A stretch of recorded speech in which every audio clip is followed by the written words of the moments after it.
when you start thinking about music, I mean, you could go on forever and never play maybe the same thing, completed the same way, you know, with all these different keys and different notes. If you just played maybe everything in B flat, you would be limited. So they asked me about, well, how were you able to play in them keys, man? Those keys.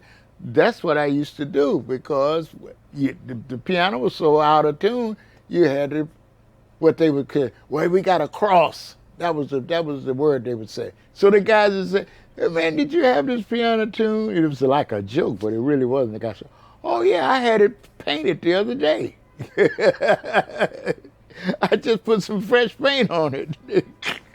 Ear training, which we talk about, which I demonstrate on the piano sometimes. I'm gonna play these minor chords at random. I might play, and then I'll play this. Now that's very distant from that, you know, in a sense it is, but it's not. Might be a tritone. Now these things like that, tritone substitutions, but then you get involved in the Lady Bird turnaround, B flat, D flat 7, F sharp major, then back to a B7 to B flat, because it's harmony and rhythm. When you start talking about jazz, you know, you gotta play with a beat, you know.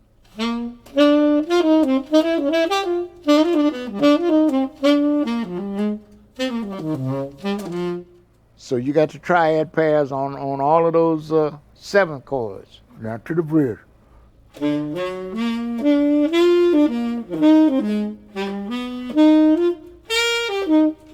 Nothing has to be unintelligible, and so to speak. You know, you don't have to play a lot of this, you know. You don't have to do that. You play something really crisp and clean.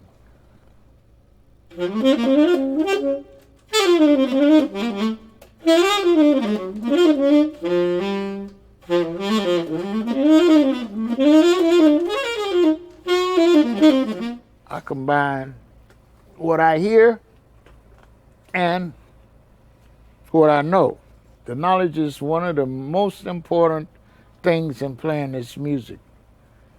You know, you can have a good ear, you can have a lot of talent as far as hearing things, but it's always good to know, you know, always good to know what you're playing and where you're going.